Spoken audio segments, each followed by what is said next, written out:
রোববার সকাল থেকে হাইকোর্ট প্রাঙ্গণে ভিড় করেন জামায়াতে ইসলামীর নেতাকর্মীরা।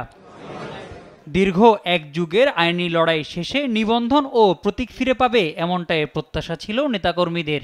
সকাল 10:30টায় রায় পড়া শুরু করেন প্রধান বিচারপতি নেতৃত্বাধীন 4 সদস্যের আপিল বিভাগ।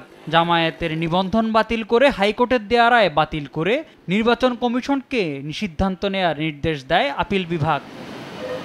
পরে কথা বলেন জামায়াতের আইনজীবী শিশির মনির, জানান বিচার বিভাগের রাজনৈতিক ব্যবহারের শিকার হয়েছিল জামায়াত। আপিল বিভাগের রায়ে ন্যায় বিচার প্রতিষ্ঠিত হয়েছে বলেও জানান তিনি।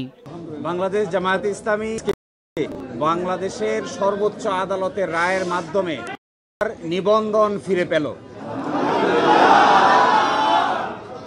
পলিটিক্যালি মোটিভেটেড পিআইএল বা রাজনৈতিক উদ্দেশ্যে দায়েরকৃত মামলার জামায়াতের নিবন্ধন নেওয়া হয়েছিল।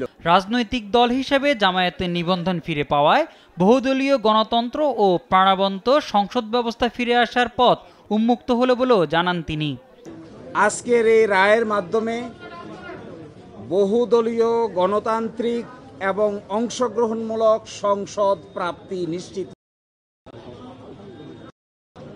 আমরা আশা করি এই রায়ের পরে বাংলাদেশে সঠিক নির্বাচনের মাধ্যমে প্রাণবন্ত সংসদ গঠিত হবে।